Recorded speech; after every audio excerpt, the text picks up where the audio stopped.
Hey everyone, this is Brandon Krieger from KNSS Consulting, cybersecurity for you and your business. Today it's going to be episode number 6. We're going to be talking about your personal vulnerabilities and what you need to really do to protect yourself today in the cybersecurity world. I'm hoping some people are going to be jumping in through the conversation. We have some great things that you can jump in on the side and chat live, or you can sit in the chat box on the right-hand side and then just ask your questions /Q, and we can ask any questions that we'll be discussing through this blab about your personal vulnerabilities and what you really have to do to protect yourself in this day age of, technology and, the Internet of Things and mobile, devices and, you name it, applications. And where I had a discussion the other day when people, think of applications now, they think of mobile. But you look at software that's on your desktop, maybe your laptop, as well as your mobile devices like iPads, Androids, Samsung devices, iPhone, iPad, anything along that line, things that you have to look at protecting yourself from the hardware side as well as the software side. You have to look at how to secure these devices. And, some notes I've made here today, and just looking on the left-hand side where I have my notes, you have to look at protecting yourself, your family, your business, and your clients. We really have to think about how that all interacts all together as a unity. It's not just this one individual that I'm by myself, I'm on my own little island, and I can not worry about what's going on with, what my family's sharing, what my friends are sharing, what my business, staff and consultants or anything along that line are sharing, or, potentially even creating vulnerabilities in my systems. And then you look at consultants. So today, that's really what we want to look at is your personal vulnerabilities, how you look at how you need to protect yourself on all those areas. And it's really kind of great that we have these conversations, because I think what's happening in the industry is that technology is evolving. It's software is becoming so accessible and helping us be more efficient in our day-to-day lives of managing ourselves, helping us to stay fit, weight loss, finding, different stores or restaurants or things in our area. It's all this convenience and accessibility. But the problem is we're not looking the other side is how is that making us vulnerable? How is that making us insecure that potentially that we could be attacked by some different area? It could be physically, someone breaking into our place, someone hacking our device in a close proximity, or it could be someone that is, creating a profile, social engineering, and hacking our online systems, be it your bank account, your Facebook social accounts, any type of online account that you really think about. And I know, like, I was watching a documentary the other week, and one of the things they were talking about was how a reporter from Wired magazine got hacked, and they took out all his profiles, but they compromised his Amazon account. And through compromising his Amazon account, they were able to get through all of his accounts. So I'm really looking forward to having the discussion, having people jump in, chat on the side about, these different areas. And some points that I want to cover today and, open up the discussion for is social engineering. Right? Looking at, one, your kids and what are they using and what are they doing online and what devices they're using. Your friends, how are they sharing your information? How are they relaying different things? For example, when you look at, you might be sharing some private information through your social sites that you have protected, but your friend might have an open account. Say, and I'm going to use Facebook and pick on Facebook on this one. You might have your friend who has an open account, no privacy, everything's open because they're just sharing everything under the sun, from what they drink, what kind of coffee they have in the morning, to their business strategies and what they're doing. So they share one of your posts, and now that goes open to the public.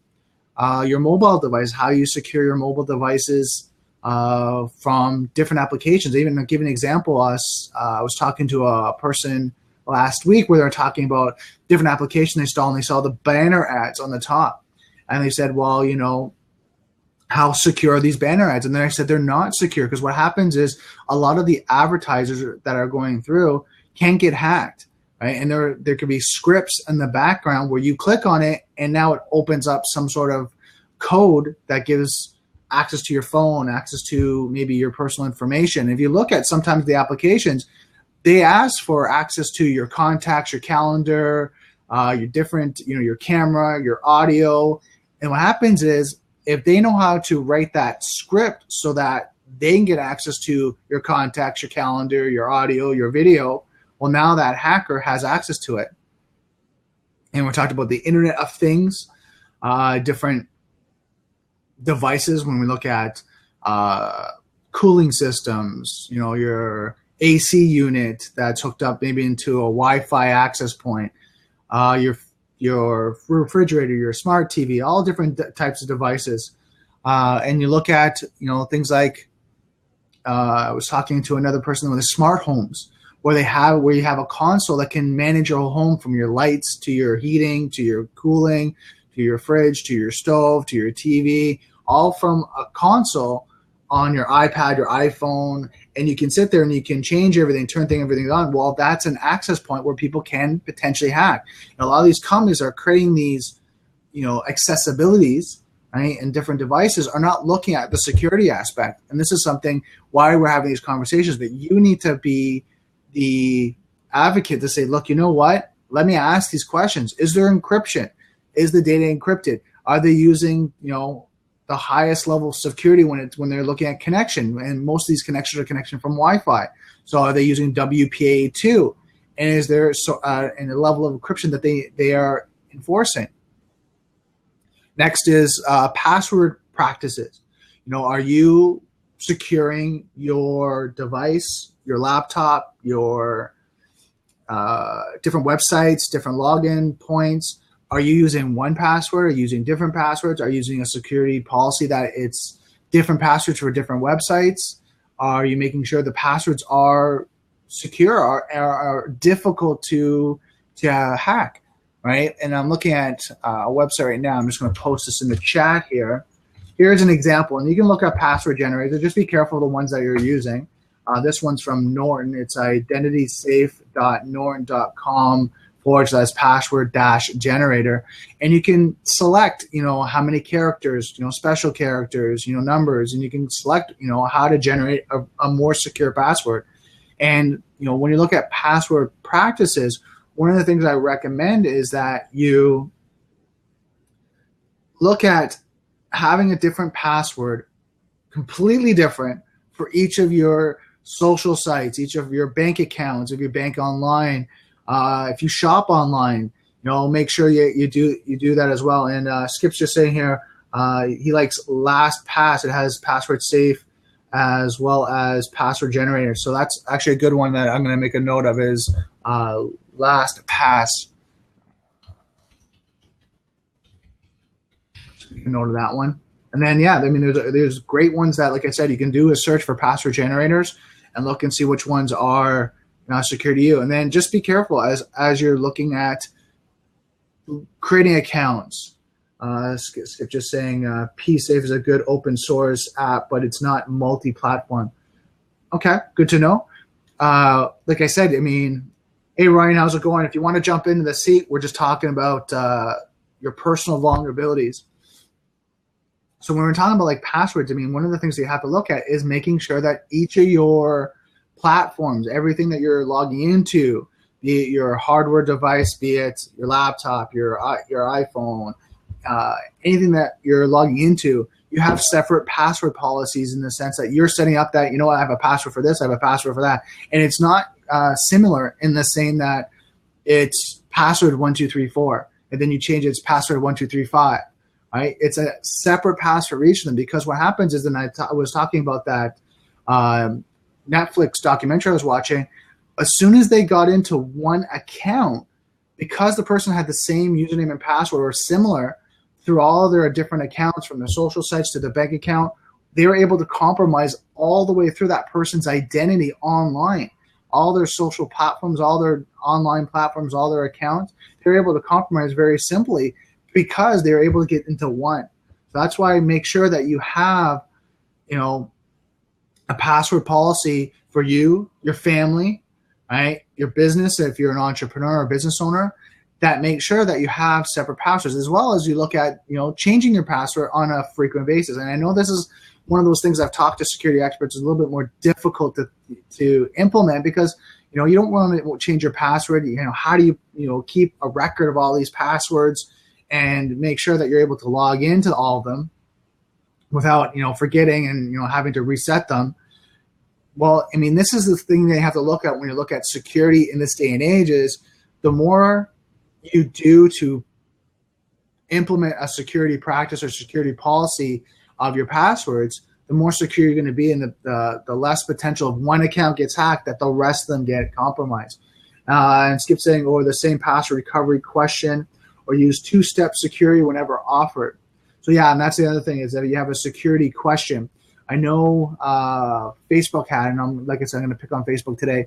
They have a security reset process that you can pick 3 of your friends. And what happened was I was reading about how people were compromising Facebook. What happened was they were hackers were creating 3 separate accounts, profile, picture, images, and they were becoming friends with people. What happened was then they were going and finding out that person's email address and all that information. And what happens is they would try to do the password reset. Well, as they go through the password reset policy process, what happened was Facebook had pick your 3 friends. Well, they were picking their account, the hacker's account, and getting the password reset. And then what happened was they were able to get in. Now they had access to the Facebook account. That's why I'm saying right now, just be very mindful of these password processes and resets and how they do it, because you have to protect yourself. The next thing Skip is saying is use two-step security authentication whenever possible. And what happens is that what a lot of companies are doing right now, and I'll use Dropbox for example, is you can set up a 2-step process of you log in with your password, and then they text you a security code. And that security code will help you to log in, so that you have to actually type in that security code. So it's another layer of security. Now, you got to be careful with that. Again, if any of your devices get compromised, right, if they are able to reset it. So, I mean, this is why you just have good security practices and password practices when you're going online, you're shopping online, you're securing your data or information online. So if you're using systems like Dropbox or some backup system, whatever that may be, make sure that you're looking at the level of security or level of authentication, and then the password reset policy. Surfing practices. Another thing I wanted to talk about was, how do you surf online? Do you use HTTPS when you're surfing? Are you clicking on links that maybe are emailed to you? Something that I see a lot of compromise are in the sense of viruses, spamware, different things. Just looking here. Natasha's just saying, interesting topic. We have Cyber Blab at 1 Eastern time too. Thanks for letting me know, Natasha. I'll actually come check that out.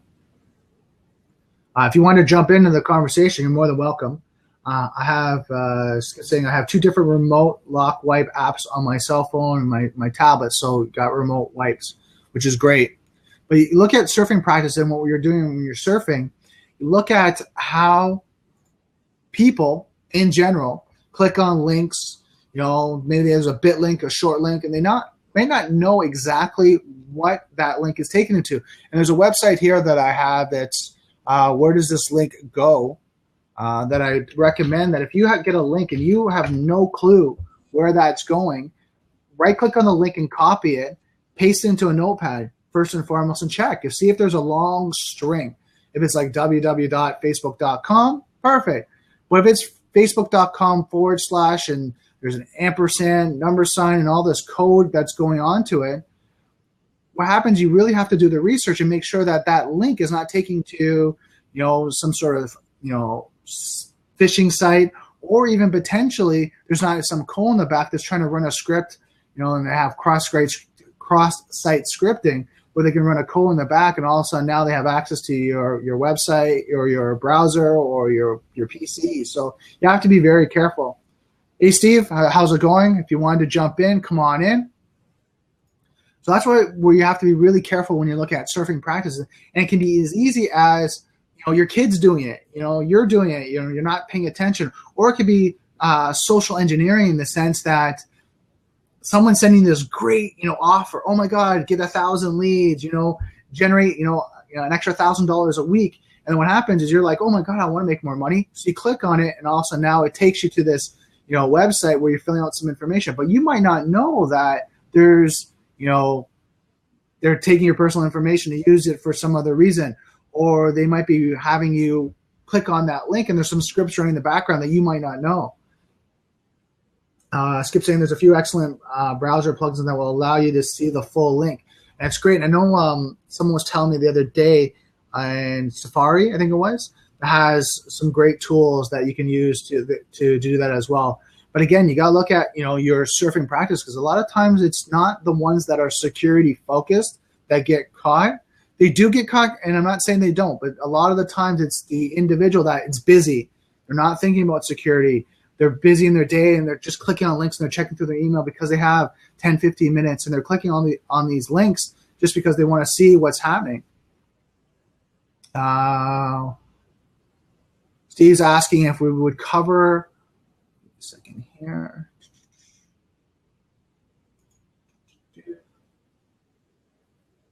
Will we be covering WordPress website security, or is that another time? We will be covering later. I'll talk a little bit about WordPress security, and you can jump in too, Steve, it's a great conversation when you're talking about business.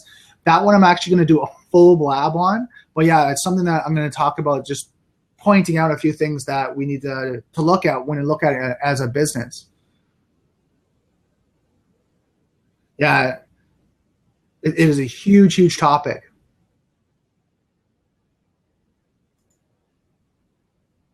Give me a second here. There's Steve's question there. And like I said with Steve, when it comes to WordPress, and something that people have to do when you look at your personal vulnerabilities, WordPress is a great, great website builder, I'm going to call it, infrastructure, that people can build websites very quickly, very easily. And I mean, a lot of web developers use WordPress for personal coding, and they do like through their own PHP and CSS. They create like these great websites, or they use themes, right? They use themes that they install WordPress and put a theme on top of it, and be able to drag and drop and plug and play all this different, formats and everything they're doing.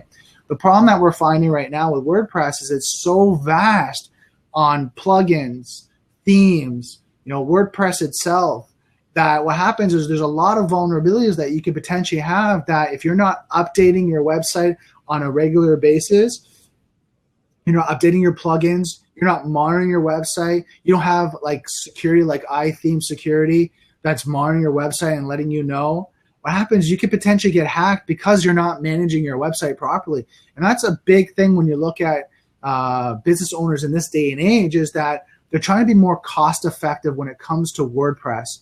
Right? They're trying to make sure that they build a website for $500 to $1,500 very quickly and easily, get this visual website that's mobile accessible, but they don't look on the other side of how to secure it, how to harden the website, how to even look at securing the URL, where it's like, and I'm just going to use WordPress as the URL, at wordpress.com/WP-admin is the common one for people to log into. Well, even changing that, there's different ways of hardening the root files as well. So a lot of things you have to think about. Got another question from Steve. Can I just ask, will you be going into WordPress or similar creative websites offline for websites only? This should be more secure. Right? Yes. And what I'm going to do is I have a team member that this is what he does on a day-to-day basis. Over the last year now, we've been securing and hardening more websites. It's come to the point where 80% of our work right now is more securing websites and unhacking them than actually developing websites. It's one of those things that's become scary now, that we get more people that have no clue about what's going on with their website. They've got, someone overseas, someone quick and easy is to create a website. And then what happens is they're calling us at the, and saying, Brandon, I got this great website. Just had a quick question about security. Should I be worried about it? We're telling them, yes, you need to set up a security policy. You need to secure your website. You need to harden it. You need to make sure that you have an update policy, that you're backing up. You have a backup policy, that you're backing up your site, on the server and maybe off the site, as well as is it shared hosting. If you're on a shared hosting plan, we recommend you get off shared hosting, because I know a lot of them have like cheap shared hosting where, and I'll explain what shared hosting is here, because this is one that we see a lot of, that people get compromised. Shared hosting is for, like, for example, GoDaddy, and they charge you maybe $100 a year. It's very, very cost effective for like one website. What happens is you get bulked into a server where there's multiple different websites. So different companies have different websites there. And so you're in the shared hosting plan, the shared hard drive, we'll call it, this area. What happens is you might be securing your website and doing all the great things, but say Fred over here has no clue about websites, no idea. He hasn't updated his website in 6 months. He's just letting it go and hoping he's going to make some money. Well, he gets compromised. Well, because he's got compromised, that virus, that script, whatever that may be, maybe the rootkit is on that hard drive now. And then what happens is through that process, it can compromise your website, even though you're secure. It can compromise your files. It can overwrite them. And now what happens is now your websites go down. So that's why it's very important now to really look at your security. Let's see what guys are saying on the side here. Steve, thanks. Can you recommend a better cheap option than shared hosting that doesn't require much technical expertise, time, and effort? Wiretree. I'll type that out. This is one that I've started to use more and more now.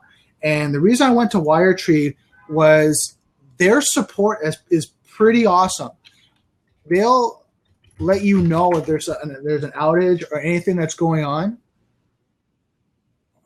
Just looking at the URL here, make sure I spelled it right.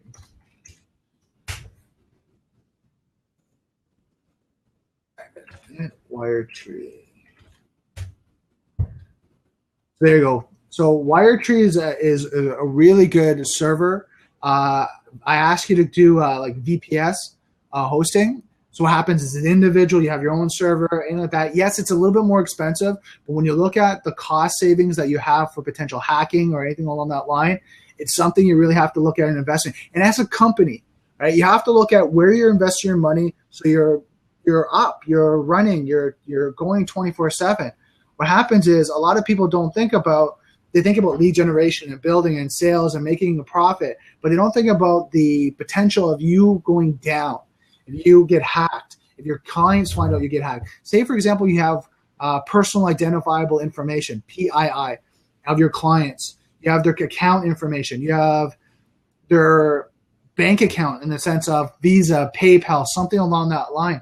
And you get hacked, your clients are going to feel threatened to be with you because now they're going to think of, well, what happened to my information? And now you can lose business. And small to medium-sized companies can't lose that credibility. If they lose that credibility, they lose clients. I mean, a large corporations lose 15%, 20% of clients. You can look at them and kind of go, okay, they can take that hit. A small business loses 15 to 20% of their client share. Now they have a big problem. They lose a lot of profits and potentially could close the business. So something you really have to think about is when you're protecting your website, right, is all these areas. Hardening your website. Like I said, IT security themes, I think it was, and I'll look it up. iTheme security, that's what it is. They help to harden your website, change the root files, make sure everything's secure. Again, having a backup policy. Make sure you have a backup policy that you're backing it in two different areas, maybe on the server, but also in a different area. You have it maybe on your system, or maybe even like something that I've started to recommend people is use Dropbox. So they back it up on their actual server. It's on the actual hosting that they have, as well as another backup is on the Dropbox or a third party. So what happens is if they lose the one, they're able to restore from the other. And this helps when you're looking at unhacking a website. If a site is like completely corrupted, it's sometimes faster and easier to go back from the backup and restore than actually try to unhack and find out what's going on. So something to really think about. Again, if you guys want to jump in, I just noticed that David jumped in, Leah jumped in as well. I know Skip and I were talking about Leah.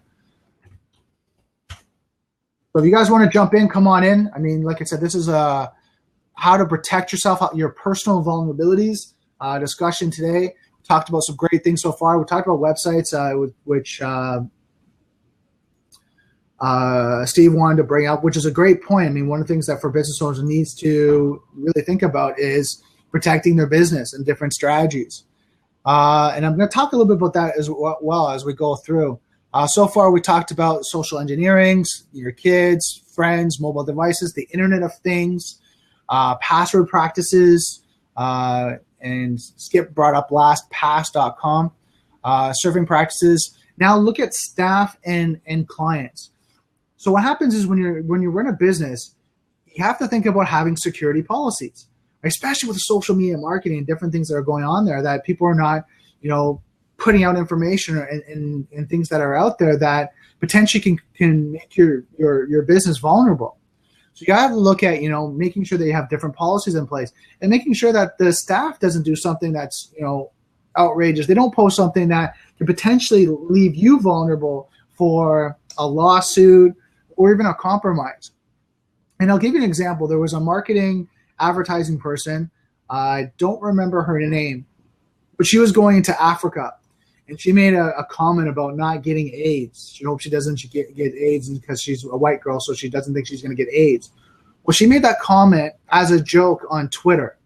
And as she left from the United States and flew over to Africa, that post went viral. Right? That tweet went viral.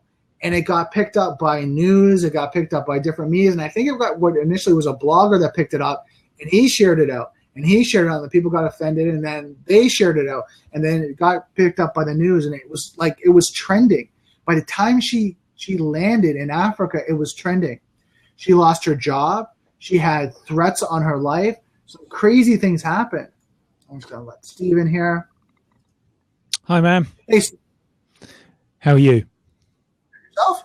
Yeah, very good, thank you. Very good. I'm a bit pale here. I'm not a ghost. I'm a real person. There we go. There you go. So yeah, like we were saying, well, that girl, and because the way she tweeted that out, she lost her job, and I was following up with her because I was watching a Netflix documentary. They actually mentioned her, and I followed up to look to see what she's doing. She's still struggling. She's having problems dating, relationships. She's having problems in her career, and all it was one tweet. So you look at just that exposure and the security of that. She compromised the company. She compromised herself. She compromised her own personal security. Wow. All from one tweet. So this is something that we really have to think about how we're getting out there in this day and age. I mean, a lot of people kind of think of, I'm just going to post my opinion, and they have no filter because, hey, I'm on social media. I'm all that. I can post whatever I want, and there's no harm on that. And now we have to think about, there's repercussions. And what repercussions does that what really happens? Is it our personal identity, it gets affected? Is our personal security? Is our family security? Is our, business, our career? Does that get affected? And all these areas people really don't think about because they think about they're behind this, I'm going to call this screen, right? This false screen that I'm protected, but they're really not. What do you think, Steve? I just sorry about this, Brandon. Sorry, mate. No. Can I come back? I'll come back on in 2 minutes because I want to give you my undivided attention. I've just spotted a problem. So sorry. No, not a problem. Not a problem. So Skip, I see you in the background there. What do you think? What do you think about that?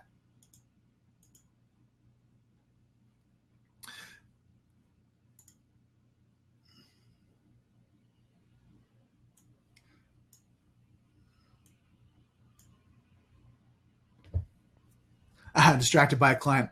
So like I was saying, one thing we have to really be mindful of and really think of is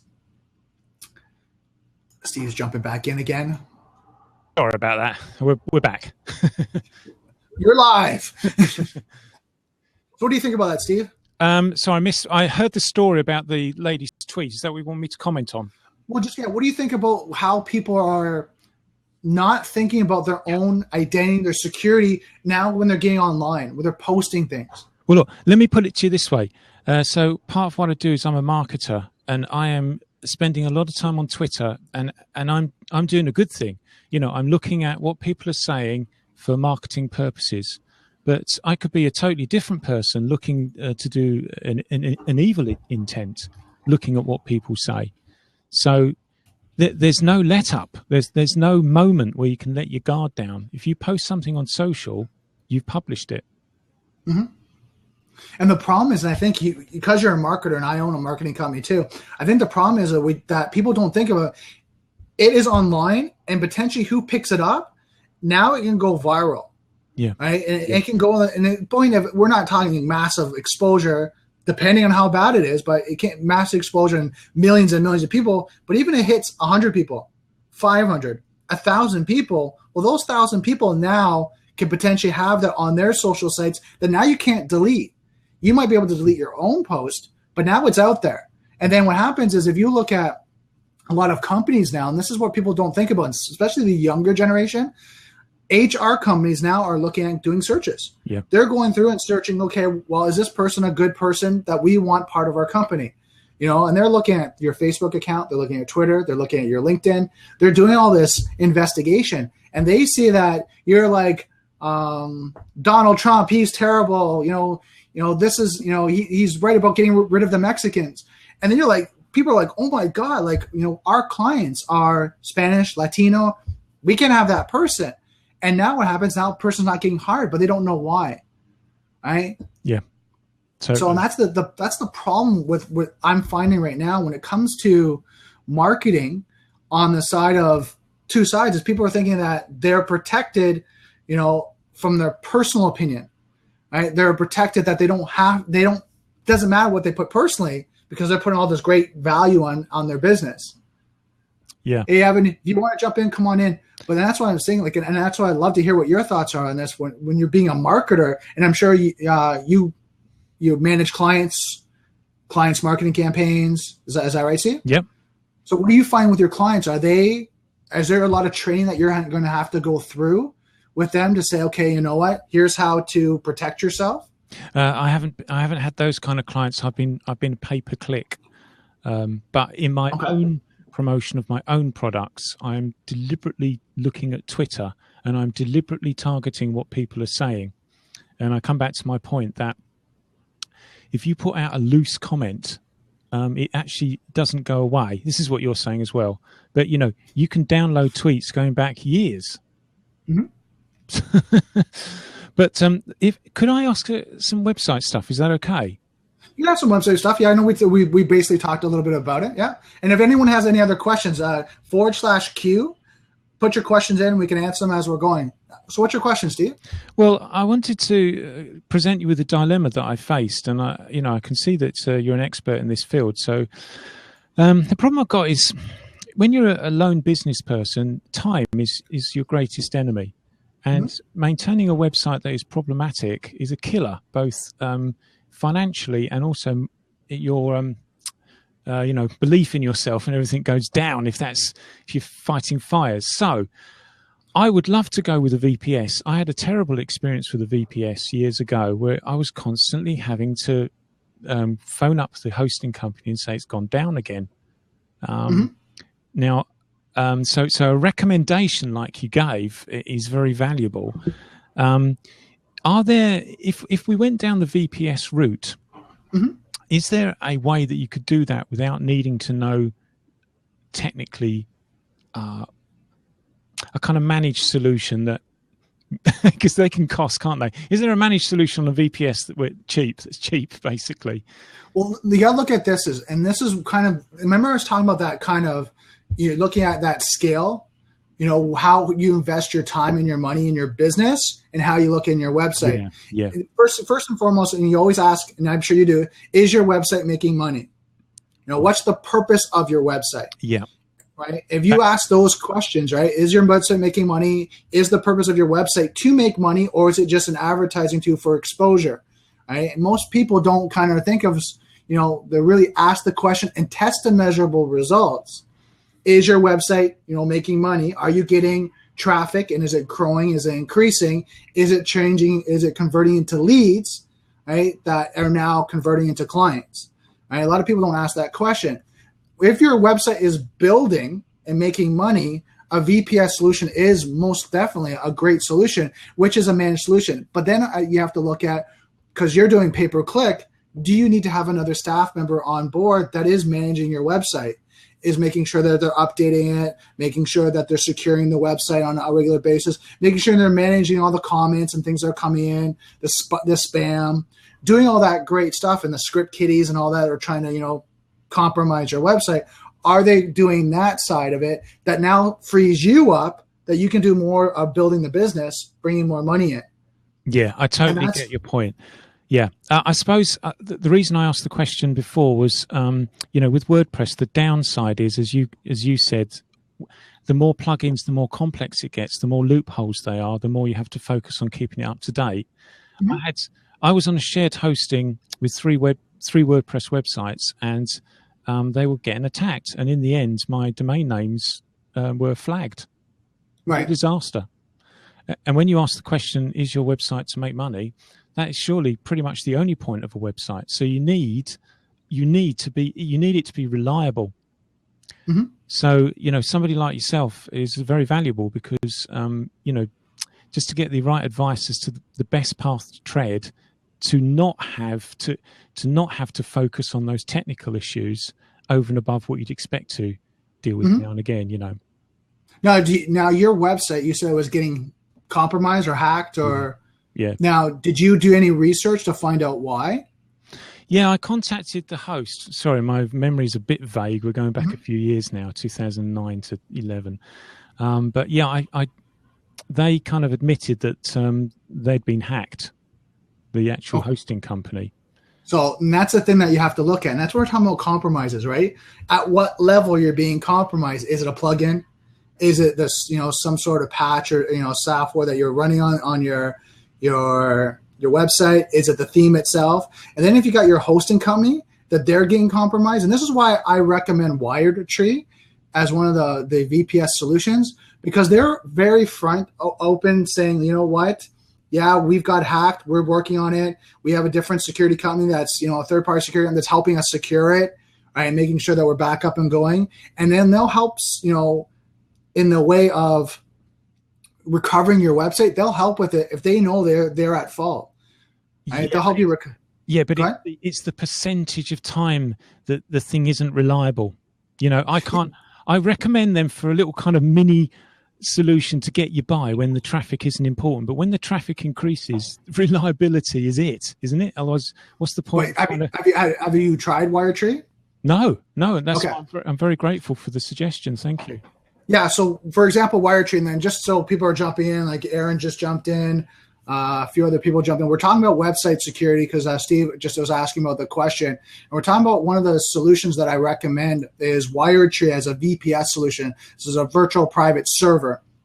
Or that's what VPS stands for. And it's your own server that your website sits on. And you can have different websites if you're, you're hosting multiple websites on that VPS solution, and you can divide it up into different cPanels that secure your access.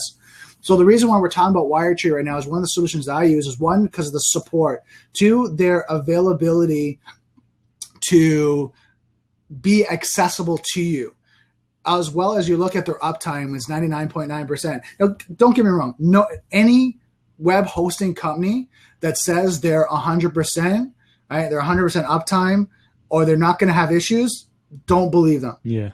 Anyone can be hacked, right? Software is hackable, right? Hardware is vulnerable. It's just one of those things. You just have to be mindful that potentially you look at what's your uptime, what's the accessibility of bandwidth that you can increase to, that if you increase your traffic, you're at 5,000 visits per month, 10,000, 20,000, 50,000. You want to make sure that you're able to support that traffic with RAM and CPU usage. So that's one side. Then you want to make sure that it's secure, that you're securing your data, right? You're securing your WordPress, your plugins, your updates, and doing all that. If you can do that side, then it's up to the company to secure it. Now, I've heard from Wiretree, when they get hacked, they'll tell you, right? They're honest, they're straightforward, they're working, and their downtime is very minimal, right? It's 3-4 hours, unless it's a major hack, like it's one of those massive hacks that's going around right across the board that GoDaddy, Blue Sky, or any of them are getting hacked. And I think Aaron was asking how much per month. You can check out Wiretree. There's all different plans. I'm just typing in here. There's all different plans depending on your hard drive that you want. If you want a solid state drive, so they're good to check out for what system that you want. Now, again, if you're looking at a faster solution, you're going to pay a little bit more money. And yes, it's you go to a solid state drive, it's going to be faster read and writes. So does that answer your question, Steve? Yeah, it does. I mean, at the end of the day, you've got to bite the bullet and you've got to pay up, haven't you? You've got to have a funnel that works and you've got to believe in yourself and pay up. Because if you try and skimp on that side of things, as I have done in the past through lack of traffic, then you even further reduce the amount of opportunity for people to interact with your website. It's one of those things that's that cliche. You get what you pay for, right? If you invest in your business, you make sure the foundation is rooted, you have a stronger, and it was one, I don't know, do you know who Eben Pagan is? No, sorry. Eben Pagan's one of those motivational speakers like Tony Robbins. Okay. And he was talking about, how to build a business and and he was talking about how high-rise structures are built. And he was talking about how they dig a third deep of the height of the business to build the foundation. Yeah. And a lot of people don't really get that, is that you have to dig deep and build a strong foundation to build a strong business up. If you don't have that strong foundation, it can break. And me and you have seen it, have experienced it, where you've been compromised or hacked. Maybe you're trying to, be more cost effective and save money here and there. And then what happens is you get compromised. Now you spend time, which is valuable to us, and time is money for us. Yeah. Right. So if you're $50, $100 person, you're spending 6 or 7 hours trying to resolve this issue. Well, that's money that's going there. Or you might be on the other side where you're actually paying out to another company to say, hey, help me out, resolve this. So we got Ryan Miller just jumped in.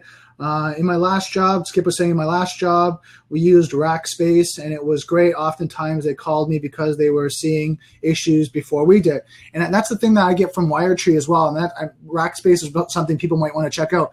But Wiretree as well is when they have bandwidth problems, issues, I get notified right away. Evan saying, a friend of mine just released this and there's an Aweber click. By the way, I'm not affiliated, just help you good people. We got a question here from Aaron. Aaron's asking, what's the difference between a VPS and a dedicated server? Well, that's what a VPS is a dedicated server. It's a virtual private server. Now, what happens is when you look at a dedicated server, VPS is virtual, right? You look at cloud, right? It's on this cloud type system, but it's really just a hard drive or servers that are out there that they've divided, right? And we got just looking who just jumped in. Ryan just jumped in. It's VMware. So what happens when you have a virtual private server? It's this cluster of hard drives that they've dedicated out, and that's what your cloud type servers. And then what they do is they have them set up to be a redundant across different areas. So if one fails, the other one will actually pick up. That's what a virtual private service is. And then when you get a dedicated server, is that you have a server that's a standalone server and that's all you're working with. Can I just say the difference between a VPS and a dedicated server is lots and lots of money. It's going to cost you a lot for a dedicated server because you have to pay for the operating system. If anything goes wrong, it's down to you or your team. With a VPS, you're still responsible for fixing stuff, but you've got some cover from the hosting company, haven't you? Yeah, well, with a virtual private server, normally what happens is they're on this cluster of devices, hardware, that, they're supporting the hardware, they're supporting the RAM, they're supporting the CPU usage, they're doing all that. Also, if there's any problems with the operating system on it, the cPanel, they're helping you support that as well. We're a dedicated server, like you said. It's more expensive. It's a standalone rack, so it's only, like, think of it as a PC.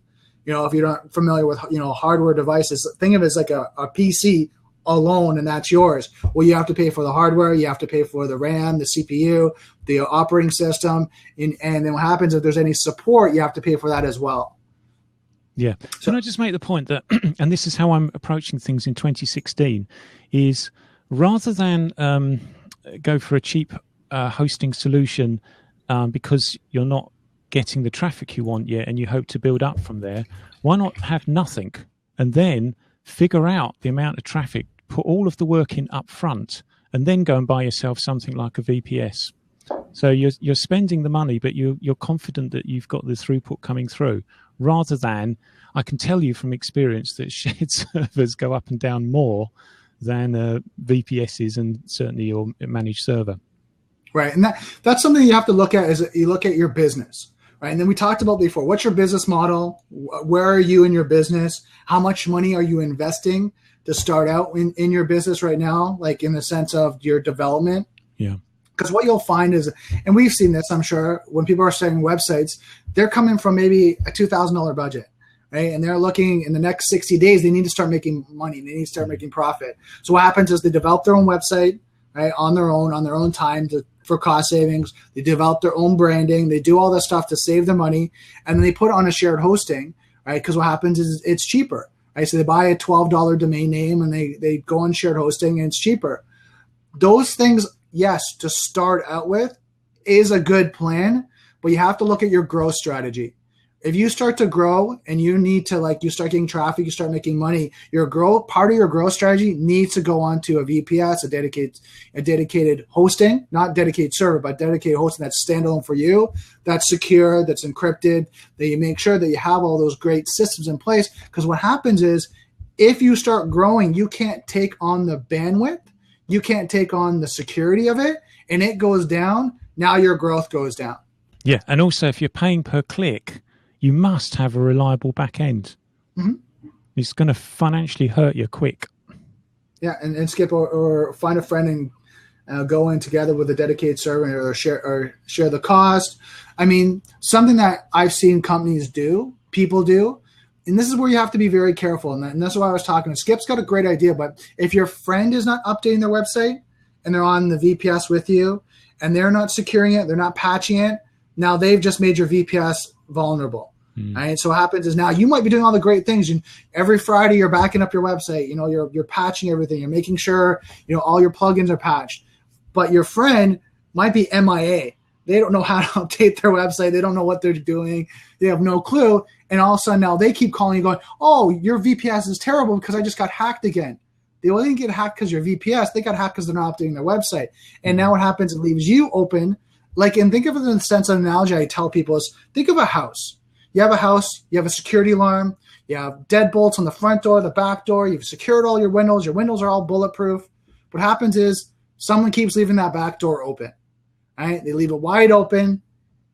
All your security, everything you're doing means nothing if someone keeps leaving that back door open.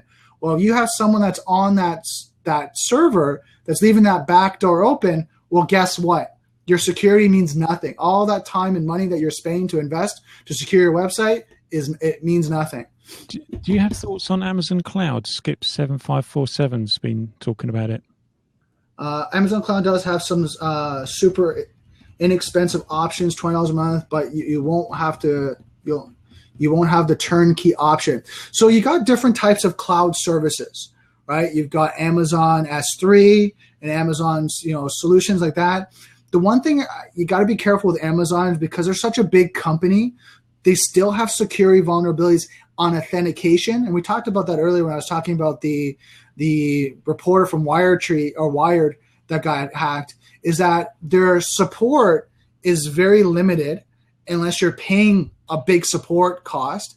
And then two is, if you're just a small business or end user, there's a lot of management that you have to do on top of, like we talked about the compromise where someone calls in and says, hey, I'm Brandon from this company, from XY company. I need to reset my password. Their security still needs a lot of work. So that's why, I recommend like companies like Wiretree and things like that. Amazon hasn't been bad, but again, they've had problems. This is why you need something recommended, or you need to work with clients and you've seen that it's had uptime, etc. Exactly. You look at Skip is even saying Amazon support response times are horrible unless you pay big dollars for support levels. And that's what I was saying. So a small company, like say, for example, you're only making $10,000 a month in revenue. Well, if you have to pay big support, costs out just for your website alone, is that going to be profitable for you to keep running your website? And then you have to do the cost analysis. Maybe you're making $10,000, but you're $10,000 from the clients and your products that you're selling, and your website's only making $2,000. But if you're spending $1,500 in support fees, right, your website's only making $500, and it's not cost effective. So you really have to look at where you're spending your money and your time. And that's why in any business, it's a progressive model. Right? You always have to progress. And as you start to make money and you start to develop, you have to look at the strategy of building, right, and growing your systems and digging that foundation deeper and stronger so you can build more on it.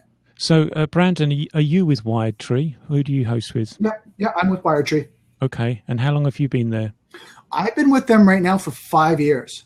Okay. Right, and we've only had 2 problems with them. One, we had to actually change servers because one of the RAM chips were failing on one of the servers, and we put in a ticket just saying it was failing. And then within 6 hours, they transferred over to a new server. And I'm guessing you're a very technical person, but do you get involved in the setup of the VPS, or did they help you with that, or how does that work? They did the setup. Okay, that's good. So they had the VPS set up, they had everything, they had the cPanel set up, everything set up for us. That's and good. What we just had to do was log in and upload the WordPress and make sure all the security was set up. See, that's that. I had to patch. So I'm the guy that has a bad experience with a VPS. I took out a year, and after a month, I knew it was a mistake, and I couldn't get my money back. But in my case, I had to do everything. The only thing that was there was the operating system, but I had to learn about all the security and stuff, and I floundered, to be frank with you. And that's the problem, is that you have to test to measurable results. Something that I tell companies, if you're not getting the results that you need from the support systems that you have, and you're having problems and it's costing you money, you need to jump ship and go to a support system that is better for you, that's going to help you build your business. Because if you're spending time, and this is where we look at risk analysis and cost analysis, is that if you're looking at your business and you're seeing that you're spending so much time and money on support and inside your business and not enough time outside your business, marketing and building your business, there's a problem. So you have to look at what that problem is and deal with it as soon as you can, right? Speed of implementation. Go doing a risk analysis, risk assessment, see what's going on, what's the problems, what's it costing you, and can that company resolve it within a short period of time? If yes, keep going. If no, you got to go, right? You got to go to a different company. And it's something that you have to look at. A lot of people in business are kind of scared of jumping ship, but you can do it properly where you have 2 test environments, where you have the old company and your new company, you put them up, test it out, make sure it's working, and then drop them and go through. Yeah. And this is what we did. And I was with GoDaddy, and I was having nothing but problems. And I'll give you an example of when we're looking at websites. I was with GoDaddy on a shared hosting, and I was nothing but problems. And I was probably weekly, I was on the phone with them 3 to 4 hours a night. This is a problem. This is going down. We're having problems with that. This plugin doesn't work. I don't know why now it's corrupted on the site. Well, it's our PHP. It's this, it's that. So I was like, okay, hold on. This is just nothing but problems. So what I did was I took my sites, I kept them there. I got Wiretree. I got test environments. And then what happened was I went on there and I put the sites on. I would test with another domain name, and create them all in test environments and test them out, make sure they worked. Yeah. And then I ran them for a week. And then what happened was GoDaddy was still having problems. And then what happens, I dropped them, kept the domain names, and then transferred everything over to Wiretree. And I've been with them for 5 years and I haven't problems since. And that's why we're looking at transitions and having the right team behind you that know this. Yeah, so that's why I was saying, I don't know, about half an hour ago now, using something like WordPress or an offline blog environment that creates pure HTML at the end of it, and you just then upload an HTML site. If you don't value comments, if you're not playing that game, then to me, that is by far the simplest solution to have a stable website. Well, HTML? Yeah. Well, even HTML can get compromised. Yeah. But right, so there's less chance, would you say? It's about the same, depending on the security that you've set up on it. Because what happens is, remember, there's different vulnerability points, and even in an HTML, in the script, in the code. Right? If someone hasn't wrote the code properly, and you've got someone overseas, someone from the Philippines, they've copied code from somewhere else just to create your website. Well, sometimes there's openings in that code that can leave you vulnerable. Right? And that's what the thing is. It's when we look at the whole concept here of security when it comes to website, it's not that you'll never be hacked, you'll never be compromised. It's if you will or when you will. And you do your best to secure everything to back it up, because if it ever does happen, you want a recovery process that's really quick. Aaron's asked a question, do you know any good WordPress database backup plugins that aren't expensive like Backup Buddy is? I used to use that, was loading my server. Backup Buddy is probably the one we recommend. That's the easiest one, because what happens is you can actually back up, and this is what we're doing to our clients. You can back up onto the server, and you can back up to Dropbox or a third-party cloud type service, so you have a redundancy system. And what happens a lot of times, you can set up, like, for example, Backup Buddy, that it backs up to like Dropbox, which is a great solution. That happens is if you lose your data, the server gets compromised, you still have a clean copy. And this is why we talk people having multiple copies of their backup, because say, for example, someone corrupts your system, they leave a rootkit. And a rootkit is basically some sort of script they've left in the root directory that can be executed later.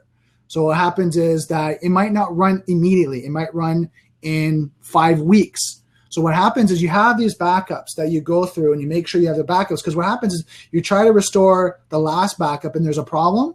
At least you can go 4 or 5 backups back and then restore it. Now, yeah, there might be change and all that, but at least if you have a regular backup, they're minor changes. There might be some images, there might be some text, right? Some plugins they put in, and it's a cheaper solution. May I just Aaron, Brandon, I used to work in IT, and my first job in a bank was looking after the tape backups. Okay, right. Way back in the 80s, they did a daily backup, they did a weekly backup, they did a monthly backup, and they did a quarterly backup. So there were so many different backups you could go back to, and so right. I've lived like that myself with my own personal data as well, and on-site and off-site, multiple copies. And you have to do that. I mean, you look at, your personal backups, having different sources, because I had a friend of mine that was like, oh, I back up my system to external hard drive. I back up my system, I back up my data, my personal information, everything's on my external hard drive. Well, what happened was their external hard drive failed. The disk failed. Yeah. And it cost them $500 plus shipping to ship it to the manufacturer to hopefully to recover it. And they weren't able to recover the disk. The disk actually cracked, and that was it. They lost all their data. Wow. So having multiple sources, and this is where I say, like, one of the systems that I recommend is like Backblaze, where you can back it up into your external hard drive. You also back it up into a cloud type service. So you have in 2 different areas. And Backblaze, one of the systems that they have is that they'll send you the hard drive. Right? They'll send you a hard drive with the data on it, and then you just keep going. And what happens, Backblaze can back up your system. They can back up any device that's connected to your system, and they do the cloud type service that they back it up, and they can have an ongoing contingency backup, continuity that every time you're updating a file, whatever, it's always backing up. Now, I just want to ask Aaron. Aaron, did we answer your question? I know kind of we went on to backups, and we were talking about Backup Buddy. I just want to make sure I answered your question. And let's see if we've got any questions in the chat there. Skip is saying I have 4 backups on servers: Google Drive, Flastick, and friend's house, and his site backs up for me.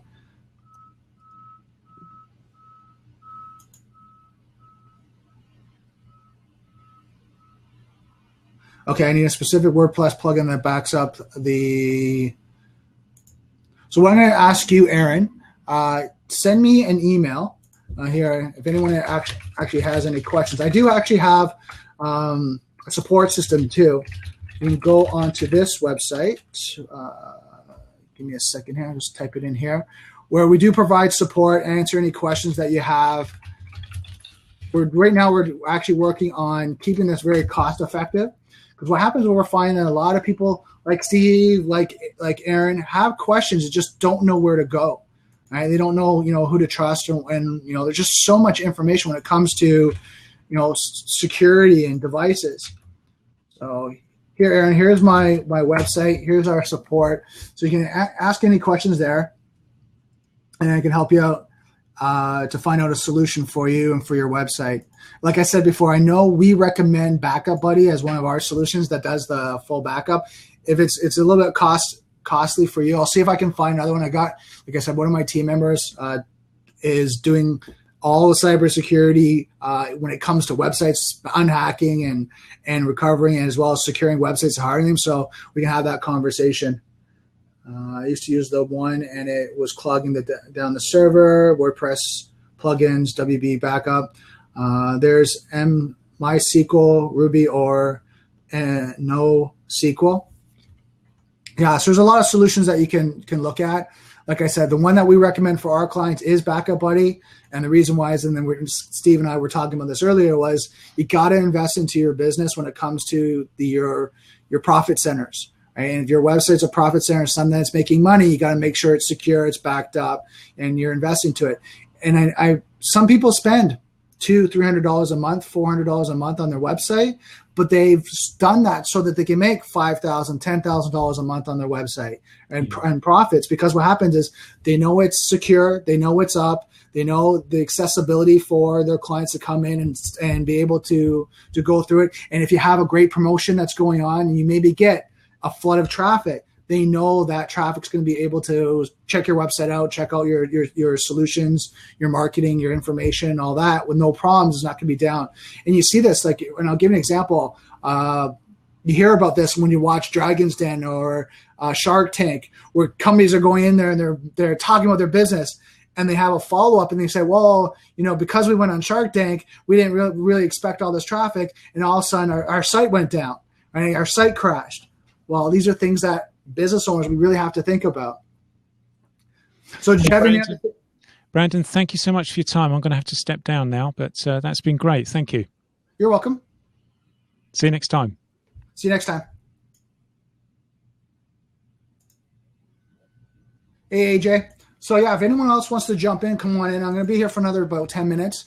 Like I said, I'd really like to thank everyone that's coming out. I know we were talking a little bit more about websites, but again, when it comes down to your personal vulnerabilities, make sure you do a risk analysis on yourself, on your friends, on your family, on your kids, and just make sure what they're doing online with their devices, with their applications is secure. Because sometimes we really don't think about doing the full analysis of that. We look at kind of just one area. We look at growing our business. We look at these different areas of our business, of growing leads generation and doing all that, but we don't look on the other side of how we secure ourselves, our family, anything along that line. What password managers? Aaron's just asking, what password manager with encryption do you like that best? LastPass or RoboForm? One that Skip was recommending, I've heard this several, is LastPass.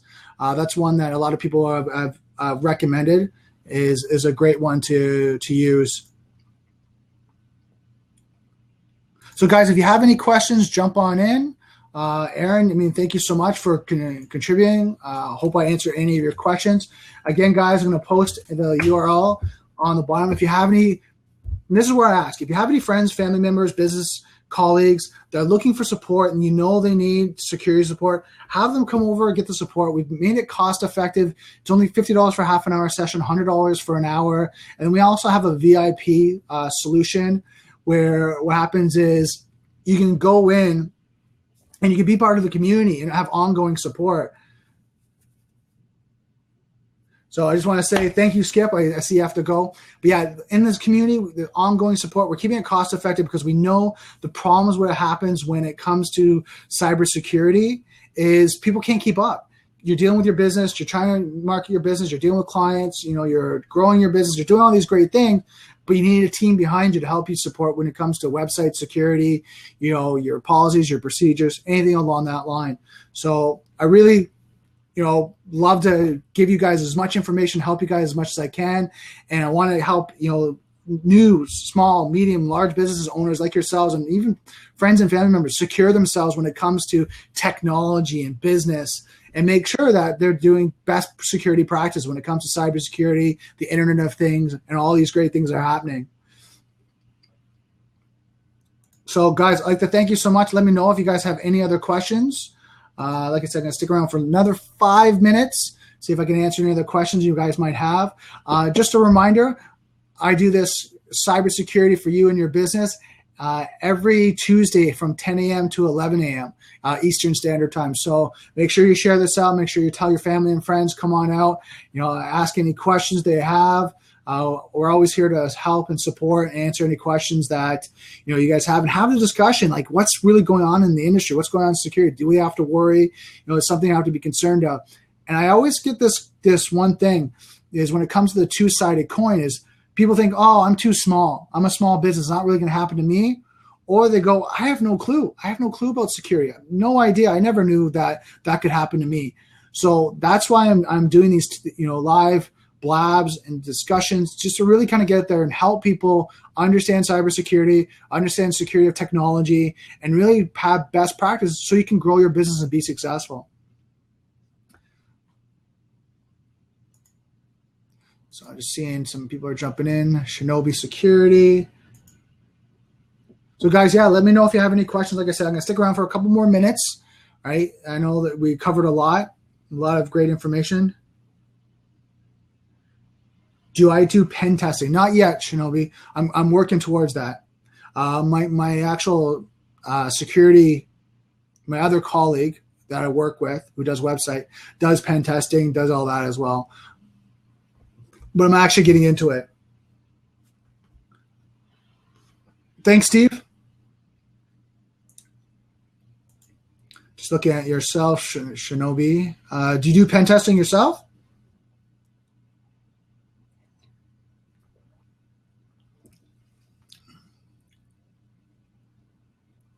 Authentication? Nice. Yeah, I'm getting into that slowly but surely. I'm doing my next course that I'm working on is Certified Ethical Hacker. All right, and then I'm going to do penetration testing and all that.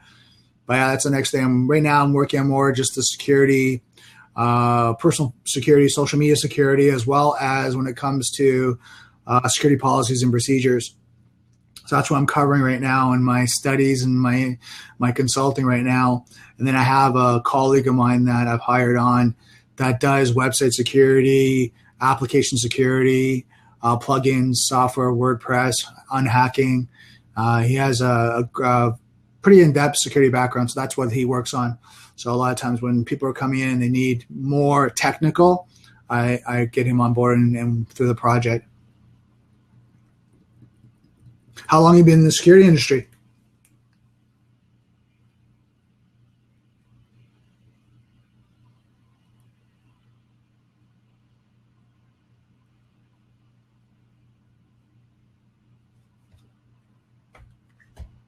Hey, Shinobi? I was just asking how long you've been in the security industry.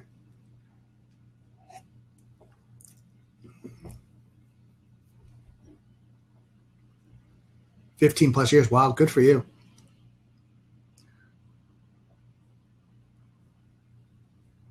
The black background on my blog makes it hard to read. Oh, on the website?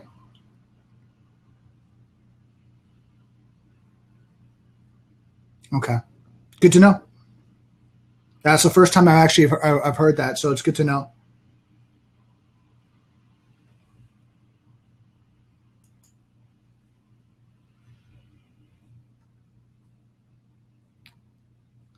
Okay. So on the blog. Okay, perfect. Thanks, Aaron.